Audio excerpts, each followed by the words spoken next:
சக்தியானவா ஜீவநாயகா, அன்பாலே வாழும் தேவா. சக்தியானவா ஜீவநாயகா, அன்பாலே வாழும் தேவா. ஆதி அந்தமாய் அருள் நீதி உண்மையாய் என்றென்றும் வாழும் தேவா. சக்தியானவா ஜீவநாயகா, அன்பாளே வாழும் தேவா. ஆதி அந்தமாய் அருள் நீதி உண்மையாய் என்றென்றும் வாழும் தேவா. சக்தியானவா ஜீவநாயகா, அன்பாலே வாழும் தேவா.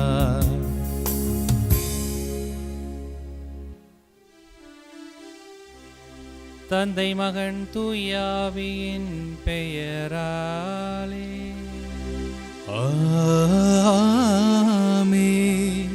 நம் ஆண்டவராகிய இயேசு கிறிஸ்துவின் அருளும் கடவுளின் அன்பும் தூயாவியின் தோழமையும் உங்கள் அனைவரோடும் இருப்பதாக. உம் ஆன்மாவோடும் இருப்பதாக. கல்வாரி பள்ளியில் இணைந்து இறைவன் ஆசிரியை பெறவும், இறைவன் நம்முடைய குடும்பங்களுக்கு செய்த எல்லா விதமான நன்மைகளை நினைத்து பார்த்து இறைவனுக்கு நன்றி செலுத்தக்கூடியவர்களாக இந்த கல்வாரி பள்ளியில் பக்தியோடு நாம் பங்கெடுப்போம். இறைவனுடைய துணை நம் ஒவ்வொருவரையும் வழிநடத்தக்கூடியதாக இருக்கிறது. நம் ஒவ்வொருவரையும் அவர் எல்லா நிலைகளிலும் வழிநடத்தக்கூடியவராக இருக்கிறார். துன்பமான நேரங்களிலும் மகிழ்ச்சியான நேரங்களிலும் கூட இறைவன் தன்னுடைய வாழ்வின் வழியாக நம்மை வழிநடத்தக்கூடியவராக இருக்கிறார். அந்த இறைவனை நினைத்து பார்த்து இறைவனிடத்தில் நம்முடைய தேவைகளை எல்லாம் எடுத்துரைத்து இறைவன் நம்மோடு தொடர்ந்து பயணிக்கக்கூடிய கடவுளாக, நம்மை வழிநடத்தக்கூடிய கடவுளாக, தந்தையாக இருந்து வழிநடத்த இத்திருப்பள்ளியிலே சிறப்பாக ஜெபிப்போம். அவருக்கு எதிராக செய்த எல்லா விதமான குற்றங்கள் குறைகள் அனைத்தையும் நினைத்து பார்த்து இறைவனிடத்தில் மன்னிப்பை வேண்டுவோம்.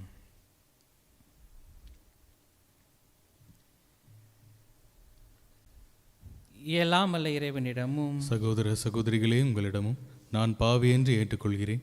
ஏனெனில் என் சிந்தனையாலும் சொல்லாலும் செயலாலும் கடமையில் தவறுதையாலும் பாவங்கள் பல செய்தேன். என் பாவமே என் பாவமே என் பெரும் பாவமே. ஆகையால் எப்பொழுதும் கன்னியான புனித மரியாவையும் வானதூதர் புனிதர் அனைவரையும் சகோதர சகோதரிகளே உங்களையும் நம் இறைவனாகிய ஆண்டவரிடம் எனக்காக வேண்டிக் கொள்ள மன்றாடுகிறேன்.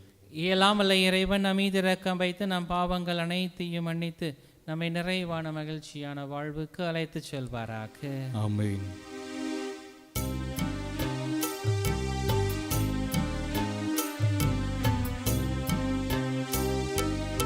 ஆண்டவரே இரக்கமாயிரும். ஆண்டவரே இரக்கமாயிரும். கிறிஸ்துவே இரக்கமாயிரும். கிறிஸ்துவே இரக்கமாயிரும். ஆண்டவரே இரக்கமாயிரும். ஆண்டவரே இரக்கமாயிரும். மன்றாடுவோமாக. இறைவா, சொல்லற்கரிய உமது பராமரிப்பினால் புனித யோசேப்பையும் திருமகனின் புனிதமிக்க அன்னைக்கு கணவராக தேர்ந்தெடுக்க திருவுளமானீரே. பாதுகாவலராக இம்மண்ணில் அவரை வணங்கும் நாங்கள் அவரையே விண்ணக பரிந்துரையாளராக பெற்றிட தகுதி பெறுவோமாக. உம்மோடு தூயாவியானவரின் ஒன்றிப்பில் இறைவனாய் என்றென்றும் வாழ்ந்து ஆட்சி செய்கின்ற அவர் வழியாக உம்மை மன்றாடுகின்றோம்.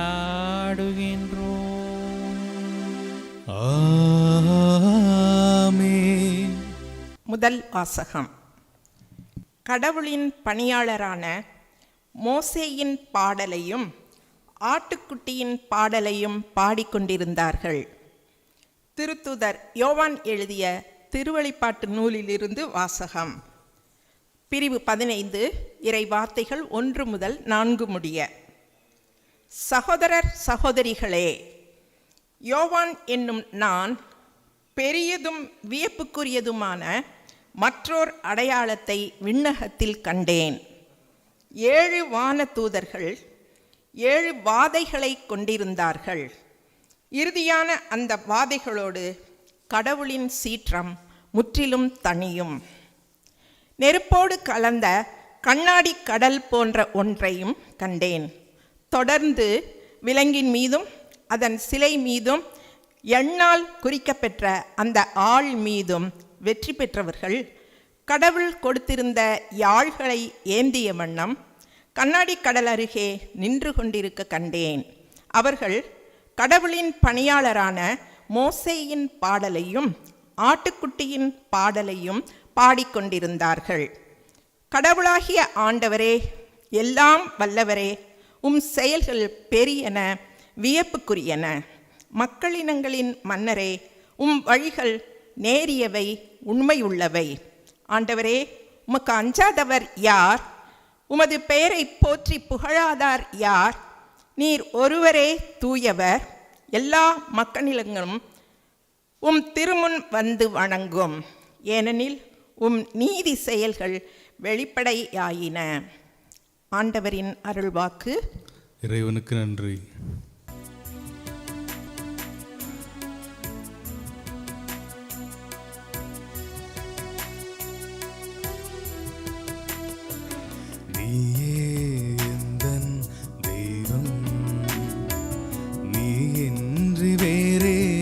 சொந்தம் நீயே எந்தன் தெய்வம், நீ இன்றி வேறேது சொந்தம், நீயே எந்தன் தெய்வம்.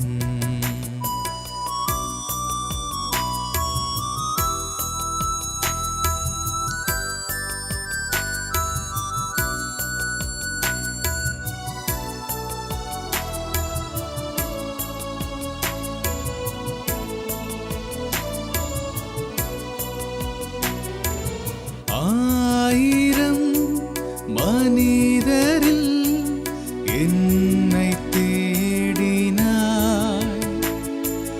அன்பெனும் சிறகினுள் என்னை மூடினாய்.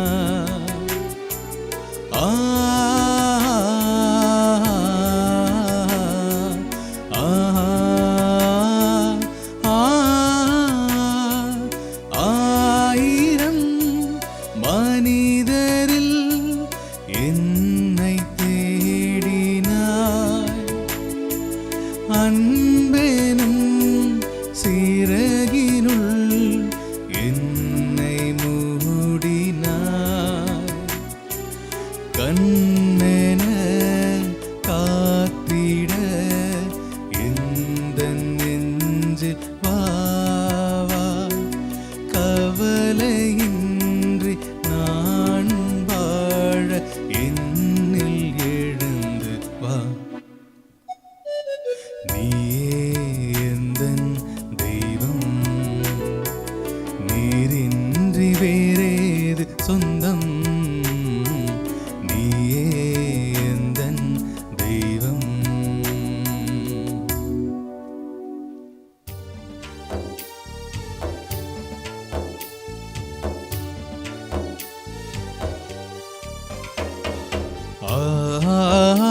Alleluia, alleluia, alleluia, alleluia, alleluia, alleluia, alleluia, அல்லேலூயா. இறக்கும் வரை நம்பிக்கையோடு இரு, அவ்வாறாயின் வாழ்வை உனக்கு முடியாக சூடுவேன் என்கிறார் ஆண்டவர். அல்லேலூயா அல்லேலூயா அல்லேலூயா அல்லேலூயா அல்லேலூயா அல்லேலூயா அல்லேலூயா. ஆண்டவர் உங்களோடு இருப்பாராக. ஆன்மாவோடும் இருப்பாராக. லூக்கா எழுதின செய்தியிலிருந்து வாசகம். ஆண்டவரே மாட்சி உமக்கே. அதிகாரம் 21 வசனங்கள் 12 முதல் 19 வரை. அக்காலத்தில் இயேசு தம் சீடர்களுக்கு கூறியது: அனைத்தும் நடந்தேறும் முன் அவர்கள் உங்களை பிடித்து துன்புறுத்துவார்கள், தொழுகை கூடங்களுக்கு கொண்டு செல்வார்கள், சிறையில் அடைப்பார்கள், என் பெயரின் பொருட்டு அரசரிடமும் ஆளுநரிடமும் இழுத்துச் செல்வார்கள். எனக்கு சான்று பகர இவை உங்களுக்கு வாய்ப்பளிக்கும். அப்போது என்ன பதில் அளிப்பது என முன்னதாகவே நீங்கள் கவலைப்பட வேண்டாம். இதை உங்கள் மனதில் வைத்து கொள்ளுங்கள். ஏனெனில் நானே உங்களுக்கு வன்மையையும் ஞானத்தையும் கொடுப்பேன். உங்கள் எதிரிகள் எவராலும் உங்களை எதிர்த்து நிற்கவும் எதிர்த்து பேசவும் முடியாது. ஆனால் உங்கள் பெற்றோரும் சகோதர சகோதரிகளும் உறவினர்களும் நண்பர்களும் உங்களை காட்டிக் கொடுப்பார்கள். உங்களுள் சிலரை கொள்வார்கள். என் பெயரின் பொருட்டு எல்லோரும் உங்களை வெறுப்பார்கள். இருப்பினும் உங்கள் தலைமுடி ஒன்று கூட விழவே விழாது. நீங்கள் மன உறுதியோடு இருந்து உங்கள் வாழ்வை காத்து கொள்ளுங்கள்.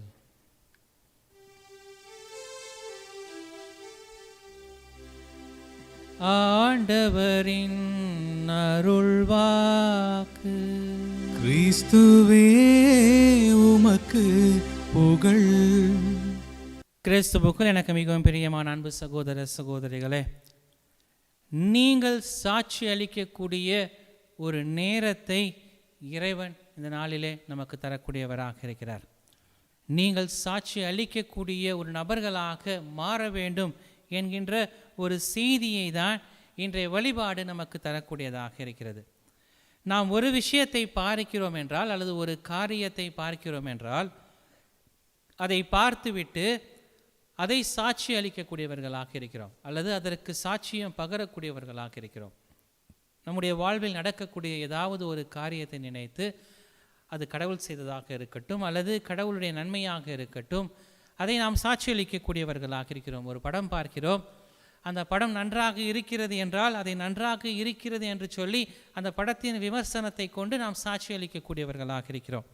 எனக்கு உடல்நிலை சரியில்லை என்று சொன்னால், நான் வேலைக்கு செல்லவில்லை என்றால், என்னுடைய நண்பர்களிடத்திலே எனக்கு உடல்நிலை சரியில்லை என்பதை நான் சாட்சியின் வழியாக வெளிப்படுத்தக்கூடியவனாக இருக்கிறேன். என்னுடைய செயல்பாடுகளை வழியாக அல்லது பல்வேறு காரியங்களின் வழியாக நாம் ஒவ்வொரு காரியத்திற்கும் சாட்சி அளிக்கக்கூடிய மனிதர்களாக இருந்து கொண்டிருக்கிறோம் என்பதை தான் இன்றைய யதார்த்தமான உலகில் நாம் பார்க்கக்கூடியவர்களாக இருக்கிறோம். அதை தான் இயேசு நற்செய்தியிலே எனக்கு சான்று பகர இவை உங்களுக்கு வாய்ப்பளிக்கும் அல்லது இது தகுதமான ஒரு நேரமாக இருக்கும் என்பதை இயேசு தன்னுடைய சீடர்களுக்கு கற்றுத்தரக்கூடியவராக இருக்கிறார். நமக்கு தெரியும், பொது காலத்தினுடைய இறுதி வாரத்திலே நாம் இருந்து கொண்டிருக்கிறோம். இறுதி வாரத்திலே இந்த கடைசி நிகழ்வுகளை பற்றியெல்லாம் நம்முடைய முதல் வாசகத்தில் திருவெளிப்பாடு நூலிலிருந்து நாம் வாசிக்க கேட்டுக்கொண்டு இருக்கிறோம். நமக்கு பல்வேறு விதமான கற்பனை நிறைந்த பல்வேறு விதமான செயல்பாடுகளை திருவெளிப்பாட்டு ஆசிரியர் நமக்கு சுட்டி காட்டக்கூடியவராக இருக்கிறார். இறுதியின் நாள் என்பது எப்படிப்பட்டதாக இருக்கும் என்பதை சொல்லி நாம் பல்வேறு விதமான சிந்தனைகளை இந்த நாட்களில் நாம் வாசித்து சிந்தித்து கொண்டு இருக்கிறோம்.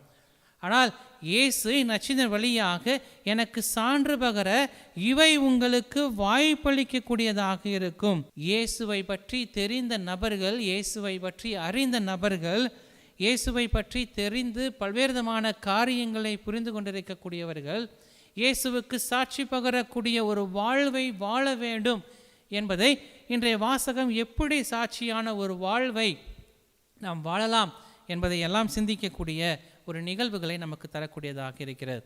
அதே தான் இயேசு அனைத்தும் நடந்தேறும் முன் அதாவது இறுதி காலம் வருவதற்கு முன்பு மக்கள் உங்களை பிடித்து துன்புறுத்தக்கூடியவர்களாக இருப்பார்கள், அல்லது தொழுகை கூடங்களுக்கு உங்களை அழைத்து செல்லக்கூடியவர்களாக இருப்பார்கள், சிறையில் அடைப்பார்கள், அல்லது என் பெயரின் பொருட்டு உங்களை அரசரிடத்திலோ அல்லது ஆளுநரிடத்திலோ கூட்டிச் சென்று உங்களை குற்றப்படுத்தக்கூடியவர்களாக இருப்பார்கள். இவை அனைத்தும் சான்று பகருவதற்கான ஒரு வாய்ப்பாக அமையும் என்று சொல்லி இயேசு சொல்லக்கூடியவராக இருக்கிறார். எனக்கு சான்று பகர இவை அனைத்தும் வாய்ப்பாக அமையும். எப்படி? துன்பத்தில், வேதனையில் அவர்கள் கடவுளுக்கு எதிராக நாம் செயல்படுகிறோம், அல்லது அந்த அரசர்களுக்கு எதிராக செயல்படுகிறோம் என்று சொல்லி அரசரிடத்திலும் ஆளுநரிடத்திலும் அவர் பொருட்டு, இயேசுவின் பொருட்டு அழைத்து செல்கிற போது, நாம் துன்பமான நேரங்களில், வேதனையான நேரங்களில் நாம் கடவுளுக்கு சாட்சி பகரக்கூடிய ஒரு நேரமாக அமையும் என்று சொல்லி இயேசு இன்று நற்செய்தியில் நமக்கு சுட்டி காட்டக்கூடியவராக இருக்கிறார். இவை அனைத்தும் உங்களுக்கு சாட்சி பகரக்கூடிய ஒரு வாழ்வை தரும் என்றால் நீங்கள் கவலைப்பட வேண்டாம். இந்த துன்பத்திலே அல்லது வேதனையிலே உங்களுக்கு சாட்சிய வாழ்வு உண்டு, வாய்ப்பளிக்கும், உங்களுக்கு வாய்ப்பு கிடைக்கும். ஆனால் நீங்கள் கவலைப்பட வேண்டாம். அழகாக இயேசு சொல்கிறார், என்ன பதில் அளிப்பது என்பதை பற்றி நீங்கள் முன்னதாக சிந்தித்து கொள்ள வேண்டாம். மாறாக நான் உங்களுக்கு நாவன்மையையும் ஞானத்தையும் கொடுப்பேன். நான் உங்களுக்கு நாவன்மையையும் ஞானத்தையும் கொடுப்பேன். அந்த நாவன்மையும் அந்த ஞானமும் உங்களுக்கு எல்லா துன்பங்களிலிருந்தும் ஒரு விடுதலை வாழ்வை கொடுக்கும். இறுதியாக அவர் சொல்கிறார், நீங்கள் மன உறுதியோடு இருந்து உங்கள் வாழ்வை காத்து கொள்ளுங்கள். நீங்கள் மன உறுதியோடு இருந்து உங்கள் வாழ்வை காத்து கொள்ளுங்கள். இதுதான் இயேசு துன்பத்தில் சாட்சி அளிப்பது எப்படி என்கின்ற ஒரு சிந்தனையை தான் இன்றைய நற்செய்தி பகுதியின் வழியாக நாம் சிந்திக்கக்கூடியவர்களாக இருக்கிறோம். துன்பத்தின் வழியாக சாட்சி அளிப்பது எப்படி? இன்றைய பல புனிதர்கள் தங்களுடைய வாழ்வில் தங்களுடைய துன்பத்தின் வழியாகவே கடவுளுக்கு சாட்சி பகரக்கூடியவர்களாக இருந்திருக்கிறார்கள். பல புனிதர்கள், இன்று நாம் எந்த புனிதரை எடுத்துக்கொண்டாலும் தங்களுடைய துன்பத்தின் வழியாகவே அவர்கள் கடவுளுக்கு சாட்சி பகரக்கூடியவர்களாக இருந்திருக்கிறார்கள். தூய பவுல் நமக்கு நன்றாக தெரியும். அவர் 1 கொரிந்தியர் 13ஆம் அதிகாரத்தில் எத்தனை முறை என்னை சிறையில் அடைத்தார்கள், எத்தனை முறை என்னை சவுக்கால் அடித்தார்கள், எத்தனை முறை என்னை மக்கள் ஊரிலிருந்து வெளியே தள்ளினார்கள், தொழுகை கூடத்திற்கு என்னை அழைத்து செல்லவில்லை என்றெல்லாம் சொல்லி பல்வேறு விதமான மக்களுடைய துன்பங்களை எடுத்து சொல்லி தூய பவுல் சொல்கிறார், உன் கிருபை எனக்கு போதும், கடவுளுடைய கிருபை மட்டுமே எனக்கு போதும். இத்தனை துன்பங்கள் என்னுடைய வாழ்விலே இருந்தாலும் நான் கவலைப்படவில்லை. நான் கடவுளுக்கு சாட்சி பகரக்கூடியவனாக இருக்கிறேன். அந்த சாட்சிய வாழ்வு என்பது என்னை கிருபையின் நிறைவை அழைத்து செல்லக்கூடியதாக இருக்கிறது என்று சொல்லி தூய பவுல் தன்னுடைய கடிதத்தில் சொல்லக்கூடியவராக இருக்கிறார். நமக்கு நன்றாக தெரியும், புனிதர் ஆஸ்கர் ரொமேரோ என்று சொல்லப்படக்கூடிய புனிதர் மிக மிக சமீப காலங்களில் அவர் புனிதராக அவர் மாற்றத்தை பெறக்கூடியவராக இருந்தார். புனித நிலைக்கு அவர் உயர்த்தப்பட்ட அன்று திருத்தந்தை பிரான்சிஸ் அவர்கள் அவர் சொன்ன வார்த்தைகள் இவைதான். சால்வத்தோர் என்ற நகரிலே அந்த துன்பப்படக்கூடிய மக்கள் மத்தியில் அவர் ஆயராக இருந்து பணியாற்றிய போது அவர் அந்த துன்பங்களோடு துன்பங்களாக தன்னை இணைத்து கொள்ளக்கூடியவராக இருந்தார். அவர் ஒரு ஆயர் என்ற நிலையில் அவர் சொகுசாக அந்த அரசாங்கத்திற்கு எதிராக அவர் செயல்படாமல் அவர் அரசாங்கத்தோடு சேர்ந்து சென்றிருக்கலாம். அந்த மக்களை அவர் கண்டுகொள்ளாமல் இருந்திருக்கலாம். அப்படி இருந்து விடவில்லை. மாறாக நான் கடவுளுக்கு சாட்சி பகர்வது அந்த மக்களுக்கு துணை நிற்பதன் வழியாக என்று சொல்லி அவர் அந்த சால்வத்தோர் என்று சொல்லப்படக்கூடிய அந்த மக்களுக்கு அவர் துணையாக இருக்கக்கூடியவராக இருந்தார். தன்னுடைய துணையை தன் வாழ்வில் கண்ட எல்லா விதமான துன்பங்களையும் கடவுளுக்கு சாட்சி பகரக்கூடியவராக இருந்தார். அவர் செய்த ஒவ்வொரு காரியங்களிலும் அவர் நான் கடவுளுக்கு சாட்சி பகரக்கூடியவனாக இருக்கிறேன், இந்த மக்களுடைய துன்பங்களை நான் கண்டேன் என்று சொல்லி மோசே இடத்திலே கடவுள் சொன்ன அந்த வார்த்தைகளை சொல்லி இந்த மக்களுடைய துன்பங்களோடு நான் பங்கெடுக்கக்கூடியவனாக இருக்கிறேன் என்றால் அந்த மக்களுடைய துன்பங்களோடு நான் என்னை ஐக்கியப்படுத்தி கொள்ளக்கூடியவனாக இருக்கிறேன். நான் கடவுளுக்கு சாட்சி பகரக்கூடிய ஒரு ஆயராக, ஒரு மனிதராக இருந்து கொண்டிருக்கிறேன் என்று சொல்லி அந்த மக்களோடு இணைந்து அவர் துன்பப்படக்கூடியவராக இருந்தார். அவர் கடவுளுக்கு சாட்சி பகரக்கூடிய மனிதராக இருந்தார். அது மட்டுமல்ல, அவர் திருப்பலி நிறைவேற்றி கொண்டிருக்கும் போது தன்னுடைய அரசாங்கத்தின் எதிரிகளால் வழியாக அவர் சுட்டு கொல்லப்படக்கூடியவராக இருந்தார். இப்படி தன்னுடைய வாழ்வை துன்பத்தின் வழியாக கடவுளுக்கு சாட்சி பகரக்கூடிய ஒரு வாழ்வை ஆஸ்கர் ரொமேரோ தன்னுடைய வாழ்விலை செயல்படுத்தக்கூடியவராக இருந்தார். நம்முடைய இந்திய நாட்டின் முதல் வேத சாட்சியாக இருக்கக்கூடிய தேவசகாயம் பிள்ளையும் கூட தன்னுடைய வாழ்வில் கடவுளை மறுப்பது என்பது மிகவும் சுலபமான ஒரு காரியம் அவருக்கு.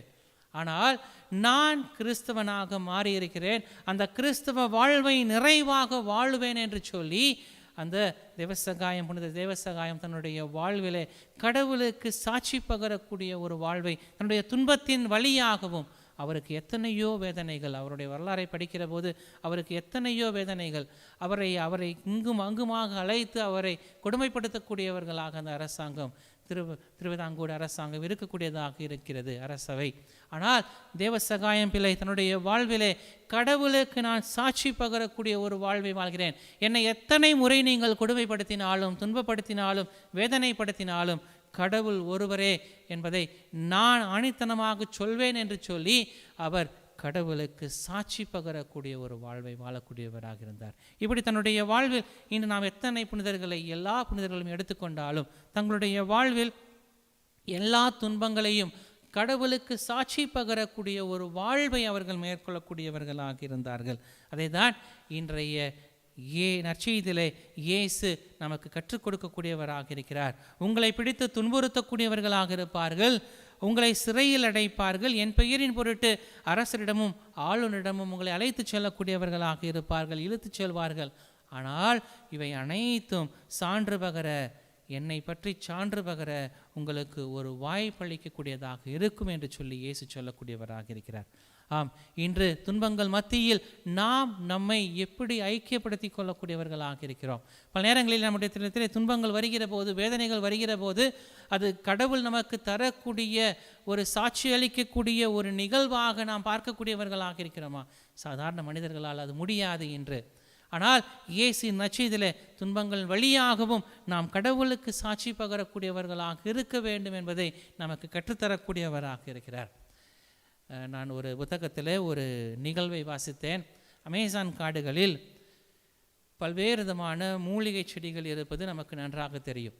அந்த மூலிகை செடிகளை எல்லாம் எடுப்பதற்காக பல்வேறு பன்னாட்டு நிறுவனங்கள் அந்த அமேசான் காடுகளை சுற்றி பல்வேறு விதமான கட்டடங்களை கட்டி அங்கு வாழ்ந்த காட்டுவாசிகளை எல்லாம் பயன்படுத்தி அந்த காட்டில் இருந்த எல்லா விதமான மூலிகைகளையும் அல்லது தேவையான பொருட்களையும் அந்த காடுகளில் இருந்து அவர்கள் பயன்படுத்துவதற்கு இந்த பன்னாட்டு நிறுவனங்கள் பல்வேறு விதமான அடுக்குமுறைகளை செயல்படுத்தக்கூடியவர்களாக இருக்கிறார்கள்.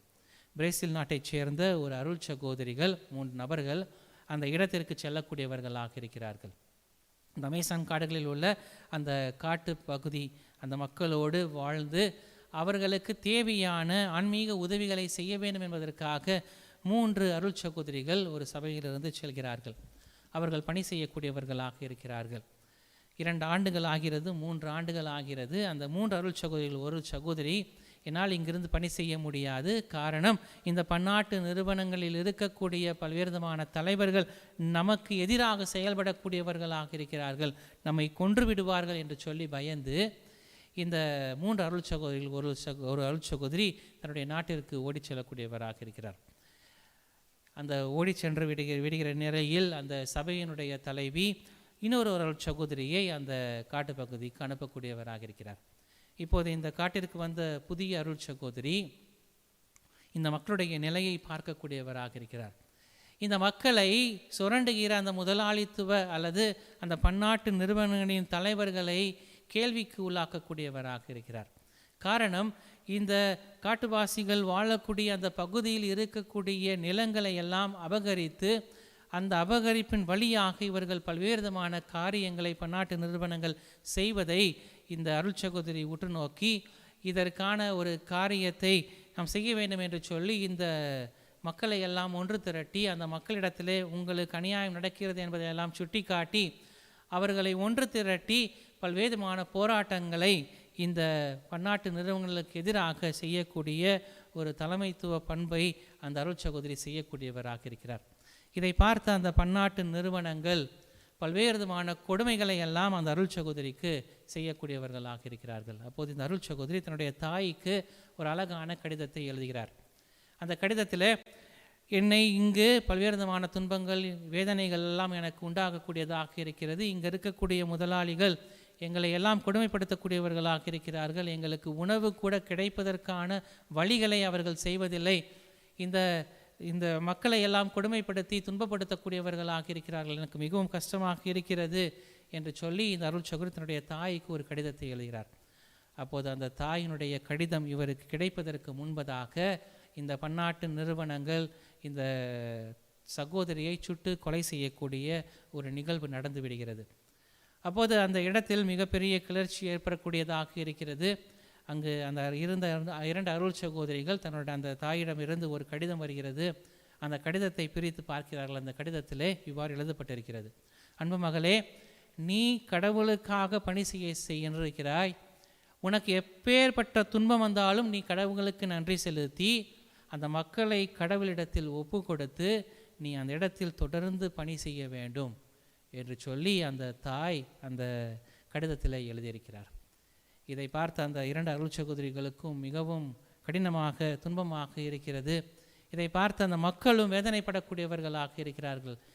கிட்டத்தட்ட அந்த அருள் சகோதரியை சுட்டு 20 ஆண்டுகளுக்கு பிறகு அங்கு இருக்கக்கூடிய அந்த போராளிகள் அல்லது அந்த மக்கள் முதலாளிகளை எதிர்த்து பல்வேறு விதமான செயல்பாடுகளை செய்து இன்று அவர்கள் தங்களுக்கான உரிமைகளை பெற்று இந்த அருள் சகோதரியின் பணியின் வழியாக அவர்கள் பல்வேறு விதமான செயல்பாடுகளை ஆற்றக்கூடியவர்களாக இருக்கிறார்கள். அப்போது 20 வருடங்கள் கழித்து அந்த இடத்திற்கு தலைமை அருள் சகோதரி ஒருவர் செல்கிற போது அந்த இடத்துல அந்த பணியை அந்த அருள் சகோதரி அந்த சுட்டு கொல்லப்பட்ட அந்த அருள் சகோதரனுடைய பணியை கண்டு ஆச்சரியப்பட்டு அவர் சொன்ன 2 வார்த்தைகளை அந்த புத்தகத்தின் இறுதியில் எழுதியிருந்தார்கள்: துன்பத்தை கண்டு பயந்து விடாமல் துன்பத்தின் வழியாக கடவுளுக்கு சாட்சி பகர்ந்த அருள் சகோதரி என்று எழுதியிருந்தார்கள்.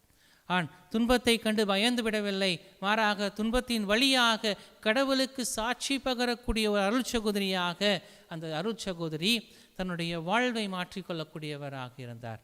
அவர் இறந்திருந்தாலும் இன்றும் அந்த மக்கள் அவரை நினைவு கொண்டிருக்கிறார்கள், அல்லது அந்த மக்கள் இந்த அருள் சகோதரின் வழியாக மீட்பை பெற்றிருக்கிறார்கள் என்பதை உணர்ந்து இன்று அந்த அருள் சகோதரிக்கு பல்வேறு விதமான புகழாரங்களை சூட்டக்கூடியவர்களாக இருந்து கொண்டிருக்கிறார்கள். ஆம், துன்பங்கள் என்பது நம்முடைய வாழ்வில் தவிர்க்க முடியாத காரியங்கள். பல நேரங்களிலே நம்மை துன்பங்கள் எப்போதும் துன்பங்களாக நம்மை ஆட்டிப்படைத்து கொண்டிருக்கக்கூடியதாக இருக்கிறது. அந்த தலைமை அருள் சகோதரி சொன்னது போல துன்பங்கள் நம்முடைய வாழ்வின் எப்போதும் யதார்த்தங்களை நமக்கு சுட்டி காட்டுகின்றன. ஆனால் அந்த துன்பங்களை கண்டு பயந்து விடாமல் அந்த துன்பங்களுக்காக இறைவனுக்கு நன்றி செலுத்தக்கூடியவர்களாக நாம் நம்மை மாற்றிக்கொள்கிற போது நாம் இறைவனோடு சாட்சி பகரக்கூடிய மக்களாக நாம் வாழக்கூடியவர்களாக இருக்கிறோம். இதை தான் இந்த புனித பவுல், ஆஸ்கர் ரொமேரோ, இந்த அருள் சகோதரி, மற்ற புனிதர்களும் நமக்கு கற்றுத்தரக்கூடியவர்களாக இருக்கிறார்கள். துன்பங்கள் என்பது நம்முடைய வாழ்க்கையை கடவுள் நமக்கு தரக்கூடிய ஒரு கொடை. அந்த கொடையை வழியாக நாம் கடவுளுக்கு சாட்சி பகரக்கூடிய மக்களாக, சான்று பகரக்கூடிய மக்களாக நாம் நம்மை மாற்றிக்கொள்ளக்கூடியவர்களாக இருக்க வேண்டும். அதை தான் நான் சாட்சி அளிக்க வேண்டும், நம்முடைய வாழ்வின் வழியாக சாட்சி அளிக்கக்கூடியவர்களாக நாம் நம்மை மாற்றிக்கொள்ளக்கூடியவர்களாக இருக்க வேண்டும். அது இன்பத்தில் மட்டுமல்ல, துன்பத்திலும் எல்லா நிலைகளிலும் நாம் நம்மை கடவுளோடு இணைத்து சாட்சி பகரக்கூடிய மக்களாக வாழ வேண்டும். அதை தான் இயேசு நச்சின் இறுதி பகுதியில் நமக்கு சொல்லக்கூடியவர்களாக இருக்கிறார். உங்களை காட்டி கொடுக்கக்கூடியவர்களாக இருப்பார்கள், உங்களை கொலை செய்வார்கள், ஆனால் என் பெயரின் பொருட்டு எல்லோரும் உங்களை வெறுக்கக்கூடியவர்களாக இருப்பார்கள். இதுதான் அந்த அருள் சகோதரிக்கு நடக்கக்கூடியதாக இருந்தது. கடவுளின் பெயரால் அவர்களுக்கு பல்வேறு விதமான துன்பங்கள் தரப்படக்கூடியதாக இருந்தார்கள். அவர்களை அந்த அருள் சகோதரியை கொலை செய்யக்கூடியவர்களாக இருந்தார்கள். ஆனால் இயேசு சொல்கிறார், இருப்பினும் உங்கள் தலைமுடி ஒன்று கூட விழவே விழாது, நீங்கள் மன உறுதியோடு இருந்து உங்கள் வாழ்வை காத்து கொள்ளுங்கள். நம்முடைய வாழ்வை நாம் காத்து கொள்ளக்கூடியவர்களாக இருக்க வேண்டும். கடவுள் நமக்கு துணையாளராக இருப்பார். எல்லா வேதனையான நேரங்களிலும், எல்லா துன்பமான நேரங்களிலும் கடவுள் நமக்கு துணையாளராக இருக்கக்கூடியவராக இருப்பார். நாம் நம்முடைய வாழ்வை பாதுகாத்து கொள்ளக்கூடியவர்களாக இருக்க வேண்டும். எப்படி மன உறுதியோடு, துன்பத்தை தாங்கிக் கொள்ளக்கூடிய மன உறுதியோடு நாம் இறைவனுக்கு சாட்சி பகரக்கூடியவர்களாக இருந்து இறைவன் நம்மை பாதுகாப்பார் என்ற நம்பிக்கையோடு நாம் நம்முடைய வாழ்வை காத்து கொள்ளக்கூடியவர்களாக நம்முடைய பயணத்தை மேற்கொள்வோம். இறைவன் நம் ஒவ்வொருவருக்கும் துணையாளராக இருப்பார். இறைவனுக்கு நாம் சாட்சி அளிக்கும் மக்களாக நாம் நம்மை ஒவ்வொருவரையும் மாற்றி புது வாழ்வை பெறுவோம். இறைவன் நம் எல்லோரையும் நிறைவாக ஆசீர்வதித்து வழிநடத்துவாராக. ஆமென்.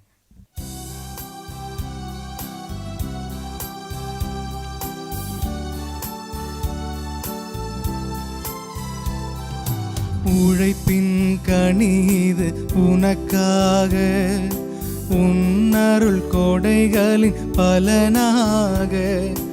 உழைப்பின் கனிது உனக்காக, உன்னருள் கொடைகளின் பலனாக. படைத்தவன் கரங்களில் மகிழ்வாக, படைத்தவன் கரங்களில் மகிழ்வாக. உன் படைப்பினில் சிறந்ததை தருகின்றேன், உன் படைப்பினில் சிறந்ததை தருகின்றேன். உனக்கென நான் தரும் காணிக்கையை உவப்புடன் ஏற்பாய் என் இறைவா. உனக்கென நான் தரும் காணிக்கையை உவப்புடன் ஏற்பாய் என் இறைவா. பலியென என்னை நான் தருகின்றேன், பலியென என்னை நான் தருகின்றேன். உன் பதமலர் பணிந்து மகிழ்கின்றேன், உன் பதமலர் பணிந்து மகிழ்கின்றேன். உனக்கென நான் தரும் காணிக்கையை உவப்புடன் ஏற்பாய் என் இறைவா. சகோதர சகோதரிகளே, நாம் அனைவரும் ஒப்புக் கொடுக்கக்கூடிய இந்த கல்வாரி பலி எல்லாம் வல்ல தந்தையாகிய இறைவனுக்கு ஏற்றதாகும்படி செபியுங்கள். ஆண்டவர் தம் திருப்பேரின் புகழ்ச்சிக்காகவும் மாட்சிக்காகவும் நமது நன்மைக்காகவும் புனித திரு அவை அனைத்து நலனுக்காகவும் உமது கையிலிருந்து இப்பலியை ஏற்றுக்கொள்வாராக. தூயவரான தந்தையே, உமது புகழ்ச்சி பலியை செலுத்த வந்திருக்கும் நாங்கள் உம்மை பணிந்து வேண்டுகின்றோம். இவ்வுலகில் தந்தையாக இருந்தும் திருமகனை பேணி காக்க நீ தந்த புனித யோசேப்பின் மன்றாட்டினால் எங்கள் பணிகளில் நாங்கள் ஊக்கம் பெறுவோமாக. என்றென்றும் வாழ்ந்து ஆட்சி செய்கின்ற அவர் வழியாக உம்மை மன்றாடுகின்றோம்.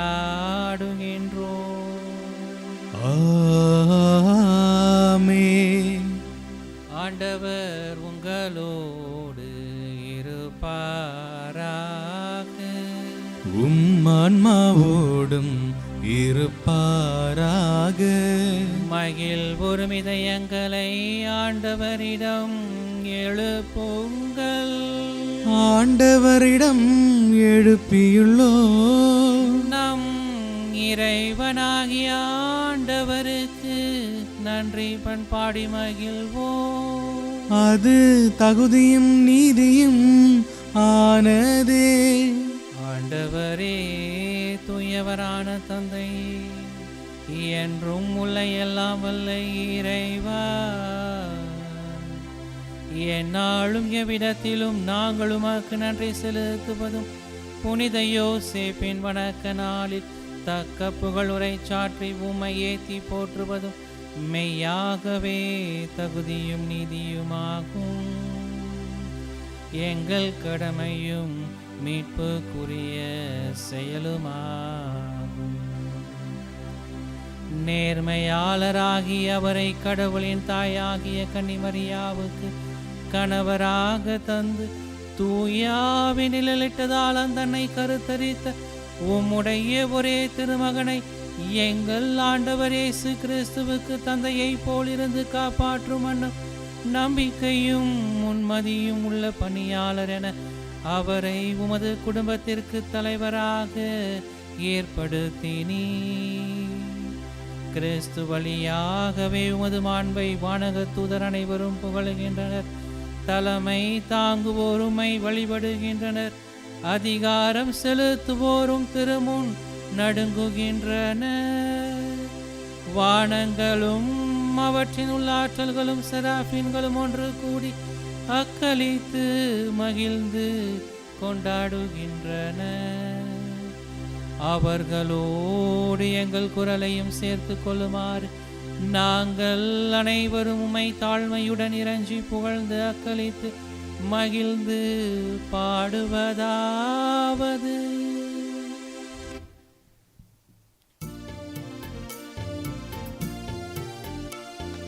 தூயவர் தூயவர் தூயவர் வான் படைகளின் கடவுளாம் ஆண்டவர்.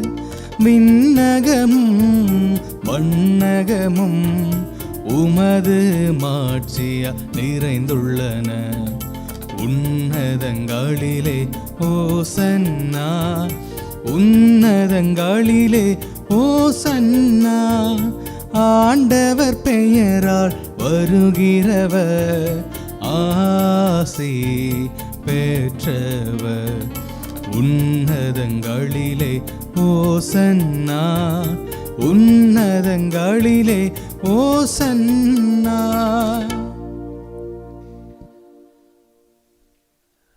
ஆண்டவரே, நீர் மெய்யாகவே தூயவர், தூய்மை அனைத்திற்கும் ஊற்று. ஆகவே உடைய தூய ஆவியை பொழிந்து காணிக்கைகளை தூய்மைப்படுத்த வேண்டுமென உம்மை தாழ்மையுடன் மன்றாடுகின்றோம். இவ்வாறு எங்கள் ஆண்டவர் இயேசு கிறிஸ்துவின் உடலும் இரத்தமுமாக எங்களுக்கு இவை மாறுவனவாக. அவர் பாடுபட உளம் கனிந்து தம்மை கையளித்த போது அப்பத்தை எடுத்து நன்றி செலுத்தி அதை பிட்டு தம் சீடர்களுக்கு அளித்து அவர் கூறியதாவது: அனைவரும் இதிலிருந்து பெற்று உண்ணுங்கள், ஏனெனில் இது உங்களுக்காக கையளிக்கப்படும் என் உடல்.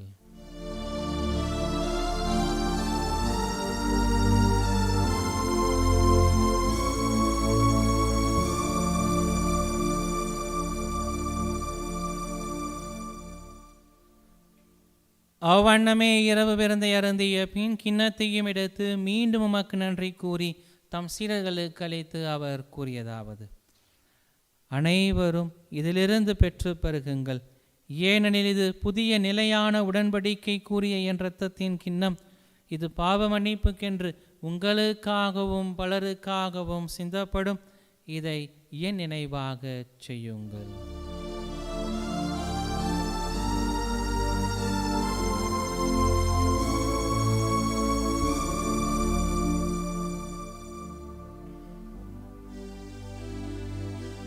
நம்பிக்கையின் மறைபொருள். ஆண்டவரே, நீ வருமளவும் உமது இறப்பினை அறிக்கையிடுகின்றோ, உமது உயிர்ப்பினையும் எடுத்துரைக்கின்றோ. ஆகவே ஆண்டவரே, நாங்கள் கிறிஸ்துவின் இறப்பினையும் உயிர்ப்பினையும் நினைவு கூர்ந்து வாழ்வு தரும் அப்பத்தையும் மீட்பளிக்கும் கிண்ணத்தையும் உமக்கு ஒப்புக் கொடுக்கின்றோம். உம் திருமுனின்று ஊழியம் புரிய தகுந்தவர்களென எங்களை ஏற்றுக்கொண்டீர். எனவே உமக்கு நன்றி செலுத்துகின்றோம். மேலும் கிறிஸ்துவின் உடலிலும் இரத்தத்திலும் பங்கு கொள்ளும் எங்களை தூய ஆவியானவர் ஒன்று சேர்க்க வேண்டுமென உம்மை தாழ்மையுடன் மன்றாடுகின்றோம். இறைவா, உலகெங்கும் பரவியிருக்கும் அது திரு அவையை, சிறப்பாக எங்களுடைய திருத்தந்தை பிரான்சிஸ், எங்கள் ஆயர் ஆரோக்கியராஜ், ஏனைய ஆயர்கள், திருப்பணியாளர்கள், துறவியர், பொதுநிலையினர், உமக்கு சொந்தமான மக்கள் ஆகிய அனைவரையும் அன்பிலும் விசுவாசத்திலும் உறுதி பெறச் செய்திருளும். இங்கு கூடியிருக்கும் எங்கள் ஒவ்வொருவரையும் உம்முடைய அன்பின் நிறைவை அடைய செய்திருளும். மேலும் உயிர்த்தெழுவோம் என்கின்ற எதிர்நோக்கோடு துவில் கொள்ளும் எங்கள் சகோதர சகோதரிகளையும் இறந்தோர் அனைவரையும் இரக்கத்துடன் நினைவு கூர்ந்து உமது திருமுக ஒளியினுள் ஏற்றருளும். எங்கள் அனைவர் மீதும் இரக்கமாயிரும். கடவுளின் கன்னித்தாயான மாட்சிமிக்க மரியாள், அவருடைய அன்பு கணவரான புனித யோசேப்பு, புனித திரு தூதர்கள், மறை சாட்சியர், இவ்வுலகில் உமக்கு உகந்தவராய் வாழ்ந்த புனிதர் அனைவருடனும் நாங்கள் நிலை வாழ்வில் தோழமை கொண்டு உம் திருமகனேசு கிறிஸ்து வழியாக உம்மை புகழ்ந்தேத்தும் வரமருள உம்மை மன்றாடுகின்றோம். இவர் வழியாக இவரோடு இவரில் எல்லாம் வல்ல இறைவனாகிய தந்தையே, தூய ஆவியாரின் ஒன்றிப்பில் எல்லா புகழும் மாட்சியும் என்றென்றும் உமக்கு உரியதே. ஆமென், ஆமென், ஆமென்.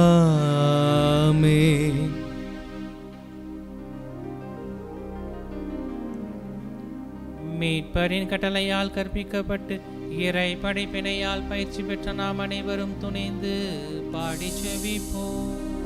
விண்ணுலகில் இருக்கிற எங்கள் தந்தையே, உமது பெயர் தூயது என போற்ற பெருக, உமது ஆட்சி வருக,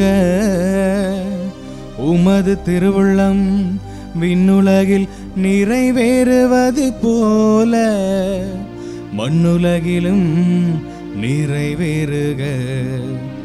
எங்கள் அன்றாட உணவை இன்று எங்களுக்கு தாரும். எங்களுக்கு எதிராக குற்றம் செய்வோரை நாங்கள் மன்னிப்பது போல எங்கள் குற்றங்களை மன்னியும். எங்களை சோதனைக்கு உட்படுத்தாதேயும், தீமையிலிருந்து எங்களை விடுவித்தருளும். ஆண்டவரே, தீமைகள் அனைத்திலும் இருந்தும் எங்களை விடுவித்து எங்கள் வாழ்நாளில் அமைதியை கருளுமை மன்றாடுகின்றோம். உமது இரக்கத்தின் உதவியால் நாங்கள் பாவங்களிலிருந்து எப்போதும் விடுதலை பெற்று யாதொரு கலக்கமும் இன்றி நலமாயிருப்போமாக. நாங்கள் நம்பியிருக்கும் பேரின்ப நல்வாழ்வையும் எமீட்பராகிய இயேசு கிறிஸ்துவின் வருகையை மகிழ்ச்சியுடன் காத்திருக்கின்றோம். ஏனெனில் ஆட்சியும் வல்லமையும் மாட்சியும் என்றென்றும் உமதே.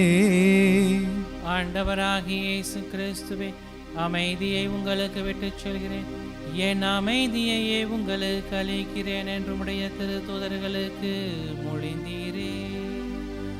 எங்கள் பாவங்கள், குற்றங்கள், குறைகள், பலவீனங்களை எல்லாம் பாராமல் உம்முடைய திருச்சபையின் எளிய நம்பிக்கையை கண்ணோக்கி எங்கள் உள்ளங்களுக்கு, குடும்பங்களுக்கு அமைதியையும் ஒற்றுமையும் மகிழ்ச்சியும் அளித்தருள திருவுளம் கொள்வீராக.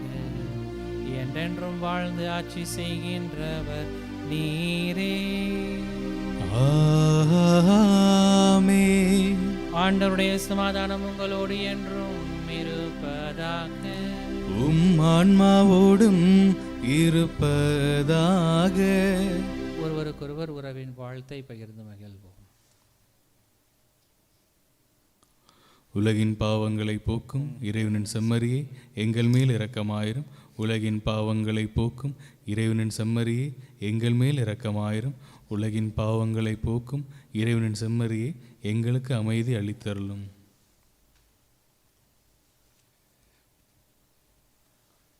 இதோ இறைவனின் செம்மறி, இவரே உலகின் பாவங்களை போக்குகிறவர். இந்த செம்மறியின் விருந்துக்கு அழைக்க பெற்ற நாம் அனைவரும் பேறு பெற்றோர். ஆண்டவரே, நீர் இல்லத்தில் எழுந்தருள நான் தகுதியற்றவன், ஆனால் ஒரு வார்த்தை மட்டும் சொல்லியருளும், எனது ஆன்மா நலமடையும். ஆசை திருவிருந்துக்கான மன்றாட்டு. ஆண்டவரே, நீர் என் இல்லத்தில் எழுந்தருள நான் தகுதியற்றவன், ஆனால் ஒரு வார்த்தை மட்டும் சொல்லியருளும் என்று நூற்றுவர் தலைவன் ஜெபித்தது போல நாங்களும் இப்போது உம் திருப்பாதம் பணிந்து வேண்டுகிறோம். இனிய இயேசுவே, நாங்கள் தகுதியற்றவர்களாய் இருந்தாலும் எங்கள் தகுதியின்மையை பாராமல் நீர் எங்கள் உள்ளங்களில் எழுந்து வாரும். உம் அன்பிலும் அருளிலும் நாங்கள் நிலைத்திருக்க எம்முள் எழுந்து வாரும். உம் பிள்ளைகளாக, உயிருள்ள உண்மை சாட்சிகளாக, உமது நற்செய்தின்படி வாழ்பவர்களாக எங்களை உருமாற்ற வாரும். தந்தையின் திருவுளப்படி வாழ்ந்திட எங்களுக்கு துணை புரிந்திட வாரும். நன்மை செய்வதில் ஆர்வமுள்ளவர்களாய், தீமைகள் அனைத்திலிருந்தும் விடுதலை பெற்றவர்களாய் வாழவும் எங்களை வழிநடத்த வாரும். எல்லா நலன்களும் வளங்களும் எங்களை நிரப்ப வாரும். ஆமேன். சுமை சுமந்து சோர்ந்திருக்கிற எல்லோரும் என்னிடம் வாருங்கள், நான் உங்களுக்கு இளைப்பாறுதலை தருவேன் என்று சொன்ன அன்பு இறைவா, நீர் எங்கள் ஒவ்வொருடைய உள்ளத்திலும் தங்கியிருக்கிறீர். எங்கள் ஒவ்வொருவரையும் நீர் நிறைவாக ஆசீர்வதித்துக் கொண்டிருக்கிறீர். உம்முடைய பிரசன்னத்தின் வழியாக நாங்கள் உம்மை ஆராதிக்கக்கூடிய மக்களாக, உம்மை துதிக்கக்கூடிய மக்களாக, உம்மை போற்றக்கூடிய மக்களாக, உமக்கு நன்றி செலுத்தக்கூடிய மக்களாக எங்கள் ஒவ்வொருவரையும் நீர் காத்து கொண்டிருக்கிற இந்த நேரத்திற்காக நாங்கள் உமக்கு நன்றி செலுத்தி கொண்டிருக்கிறோம் அப்பா. ஆண்டவரே, நாங்கள் உம்மை பின்பற்றக்கூடிய மக்களாக, உம்மை என்றும் நாங்கள் பற்றி கொள்ளக்கூடிய மக்களாக நீர் எங்களோடு என்றும் பயணித்துக் கொண்டிருக்கிறீர். எல்லா நிலைகளிலும் நீர் எங்களுக்கு துணையாளராக இருந்து கொண்டிருக்கிறீர். எல்லா வேதனையான நேரங்களிலும் மகனே மகளே சோர்ந்து விடாதே, நான் உனக்கு துணையாளராக இருக்கிறேன் என்று சொல்லி எங்களுக்கு உம்முடைய நம்பிக்கையின் வார்த்தைகள் வழியாக எங்களை எந்நாளும் எப்போதும் தேற்றிக் கொண்டிருக்கக்கூடிய இந்த நேரத்திற்காக நாங்கள் உமக்கு நன்றி செலுத்தி கொண்டிருக்கிறோம் அப்பா. ஆண்டவரே, உம்முடைய சிறகுகளின் கீழ் எங்கள் ஒவ்வொருவரையும் நீர் பாதுகாக்கிறீர் என்ற நம்பிக்கையோடு இந்த நேரத்தில் நாங்கள் ஜெபித்துக் கொண்டிருக்கிறோம். ஆண்டவரே, எங்கள் ஒவ்வொருவரையும் நீர் உற்று நோக்கி கொண்டிருக்கிறீர். எங்களுடைய உள்ளத்தில் நீர் இறங்கி தங்கி உம்முடைய பிரசன்னத்தின் வழியாக நாங்கள் எதை செய்ய வேண்டும், எதை சொல்ல வேண்டும் என்பதையெல்லாம் எங்களுக்கு கற்றுக் கொடுக்கக்கூடியவராக இந்த நேரத்தில் இருக்கிற உம்முடைய பிரசன்னத்தை நினைத்து நாங்கள் உமக்கு நன்றி செலுத்தி கொண்டிருக்கிறோம் அப்பா. அன்று ஆபிரகாமினையும் ஈசாக்கையும் யாக்கோப்பையும் அவர்கள் செல்கிற இடங்களிலெல்லாம் அவர்களை நீர்தாமே உம்முடைய காவல் தூதர்கள் வழியாக வழிநடத்தியது போல, அவருடைய வேதனையான நேரங்களிலெல்லாம் அவர்களுக்கு துணையாக இருந்தது போல, உம்முடைய பிரசன்னத்தின் வழியாக அவர்களுக்கு நானே கடவுள் என்பதை சொல்லி அவர்கள் ஒவ்வொருவருக்கும் உடைய பிரசன்னத்தை நிறைவாக கொடுத்தது போல, இன்று எங்கள் மத்தியிலே நாங்கள் செய்கிற ஒவ்வொரு காரியங்களிலும் நீர் நிறைவாக இருந்து எங்களை வழிநடத்தி கொண்டிருக்கிறீர. அந்த கிருபைகளுக்காக நாங்கள் உமக்கு நன்றி செலுத்தி கொண்டிருக்கிறோம் அப்பா. ஆண்டவரே, மோசே வழியாக நீர் அந்த இஸ்ராயேல் மக்களை வழிநடத்தி சென்ற போது அவர்களுக்கு எல்லா விதமான நேரங்களிலும் துணையாளராக இருந்து எல்லா காரியங்களிலும் அவர்கள் கனான் தேசத்தை அடையும் வரை அவர்களுக்கு உம்முடைய துணையையும் பிரசன்னத்தையும் எல்லா நேரங்களிலும் இரவும் பகலும் அவர்களுக்கு கொடுத்து பாதுகாத்து வழிநடத்தியது போல எங்கள் குடும்பங்களை நீர்தாமே தொடர்ந்து பாதுகாத்து எல்லா நிலைகளிலும் துன்பமான இன்பமான வேதனையான நேரங்களிலும் நீர் தொடர்ந்து பாதுகாத்து கொண்டிருக்கிறீர் என்ற நம்பிக்கையோடு இந்த நேரத்தில் நாங்கள் ஜெபித்துக் கொண்டிருக்கிறோம் அப்பா. எங்கள் ஒவ்வொருவரையும் பாரும் ஆண்டவரே.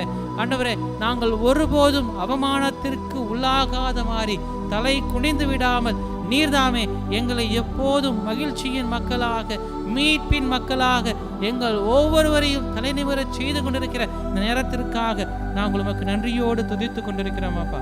ஆண்டவரே, எங்கள் ஒவ்வொருவரையும் நிறைவாக ஆசீர்வதிப்பீராக.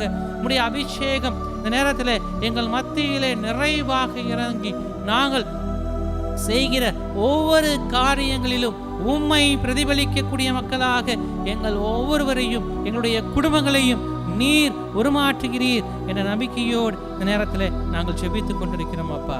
ஆண்டவரே, அன்று திரு தூதர்களும்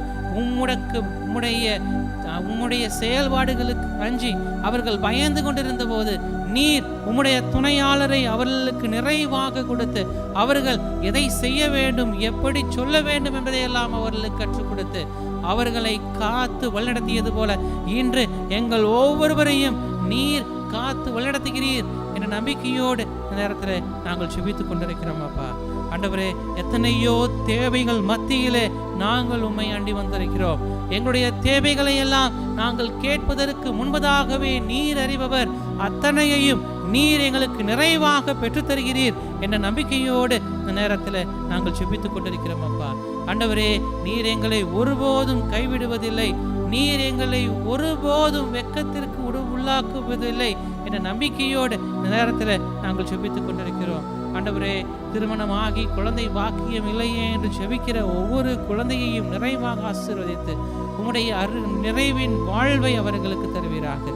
திருமணத்தின் வழியாக குடும்பங்களை நிறைவாக ஆசீர்வதித்து வீடு கட்ட முடியாமல் திணறிக் கொண்டிருக்கக்கூடிய நபர்களுக்கு நல்ல முறையில் வீடு கட்டுவதற்கு தேவையான வசதிகளை செய்து கொடுத்து உம்முடைய அருளையும் ஆசிரையும் எங்கள் குடும்பங்களுக்கு நிறைவாக தருவீராக. முதியவர்களாக வீடுகளில் இருக்கக்கூடிய ஒவ்வொருவர்களுக்கும் உம்முடைய துணையை நிறைவாக அவர்களுக்கு கொடுத்து அவர்களுக்கு உம்முடைய தைரியத்தையும் மனப்பக்குவத்தையும் நீர்தாமே நிறைவாக வழங்கி அவர்களை உம்முடைய நிறைவை பெற்ற மக்களாக நல்ல உடல் சுகத்தோடு அந்த குடும்பத்திற்கு நிறைவான ஆசீர்வாதத்தை தரக்கூடிய முதியவர்களாக நீர் வழிநடத்தி கொண்டிருக்கிற இந்த கிருபையான நேரத்திற்காக நாங்கள் உமக்கு நன்றி செலுத்திக் கொண்டிருக்கிறோம் அப்பா. உடல் நோயினால் மன நோயினால் துன்பப்படுகிற ஒவ்வொரு நபர்களையும் மருத்துவமனைகளிலும் வீடுகளிலும் கஷ்டப்பட்டு கொண்டிருக்கிற ஒவ்வொரு நபர்களுக்கும் நீர்தாமே நல்ல ஆதரவரவராக நல்ல தேற்றுபவராக இருந்து அவர்கள் ஒவ்வொருவரையும் நீர் வழிநடத்துகிறீர் என்ற நம்பிக்கையோடு இந்த நேரத்தில் நாங்கள் செபித்துக் கொண்டிருக்கிறோம் அப்பா.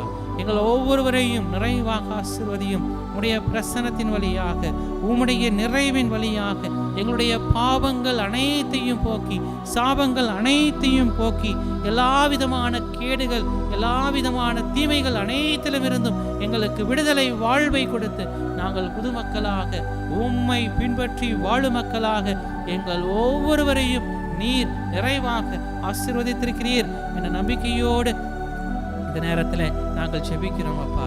எங்கள் ஒவ்வொருவரையும் நிறைவாக ஆசீர்வதியும். உம்முடைய நிறைவின் வழியாக மீட்பின் வழியாக நாங்கள் ஒவ்வொருவரும் உம்மை கண்டுகொள்ளக்கூடிய மக்களாக எங்கள் ஒவ்வொருவரையும் உருமாற்றும். உம்முடைய நிறைவை பெற்ற மக்களாக உடைய மீட்பை பெற்ற மக்களாக உடைய ஆசீர்வாதங்களை பெற்ற மக்களாக நாங்கள் ஒவ்வொருவரும் நிறைவான வாழ்வை உமது அன்பின் வழியாக உடைய இரக்கத்தின் வழியாக நாங்கள் கண்டுகொண்டு நாங்கள் என்றும் உமக்கேற்ற ஒரு வாழ்வை வாழ்ந்து உம்மில் நாங்கள் பற்றி கொள்ளக்கூடிய மக்களாக எங்கள் ஒவ்வொருவரையும் இந்த நேரத்தில் உருமாற்றுகிறீர் என்ற நம்பிக்கையோடு செபிக்கிறோம் அப்பா. எங்கள் ஒவ்வொருவரையும் நிறைவாக ஆசீர்வதித்து எங்களுடைய குடும்பங்களை உம்முடைய கட்டுப்பாட்டுக்குள் நிறைவான ஆசீர்வாதங்களுக்குள் நீர் கொண்டு வந்து நீர்தாமே எங்களுக்கு நிறை வாழ்வை தாரும். உடைய மீட்பை தாரும். உடைய அபிஷேகத்தை தாரும். உடைய ஆசீர்வாதங்களை தந்து எங்கள் ஒவ்வொருவரையும் வழிநடத்தியறோம் அப்பா. உம்முடைய கிருபை எங்கள் ஒவ்வொருவரையும் நிறைவாக ஆசீர்வதித்து நாங்கள் உமக்கு சாட்சியானவர்களாக தொடர்ந்து பயணிக்க எங்கள் ஒவ்வொருவரையும் உருமாற்றுவீராக, ஆசீர்வதிப்பீராக, வழி நடத்துவீராக.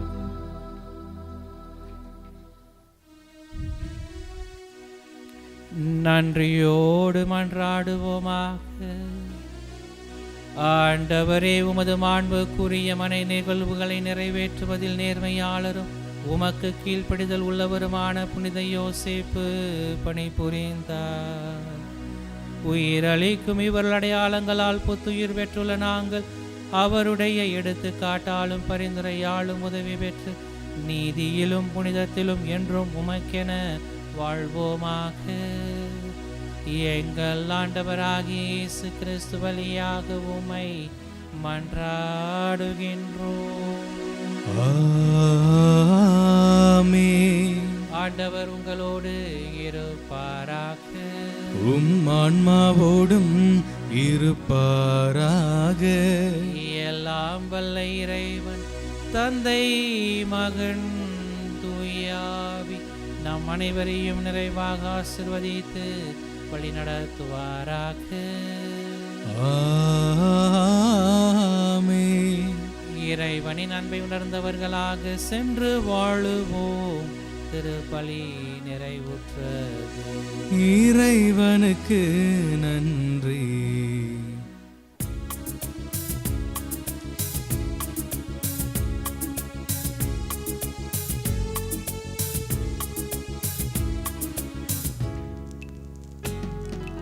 ஞானம் நிறை கன்னிகையே, நாதனை தாங்கிய ஆலயமே, ஞானம் நிறை கன்னிகையே, மாண்புயரேழு தூண்களுமாய், மாண்புயரேழு தூண்களுமாய், பலிபீடமுமாய் அலங்கரித்தாய், ஞானம் நிறை கன்னிகையே.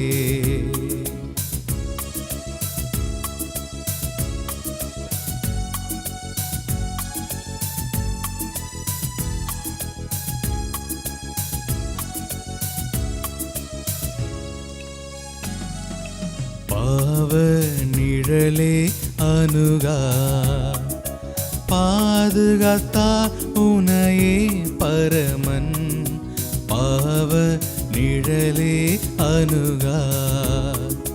தாயுரதம் நீ தரித்திடவே, தாயுரதம் நீ தரித்திடவே. தனலோரமல தலமென கொண்டாய் ஞானம் நிறை கன்னிகையே. நாதனை தாங்கிய ஆலயமே, ஞானம் நிறை கன்னிகையே. நிலையான புகழுக்குரிய தூய்மை மிகு நற்கருணைக்கு எல்லா காலமும் ஆராதனையும் புகழும் மாட்சியும் உண்டாக கடவது. தந்தை மகன் தூயாவின் பெயராலே ஆமென்.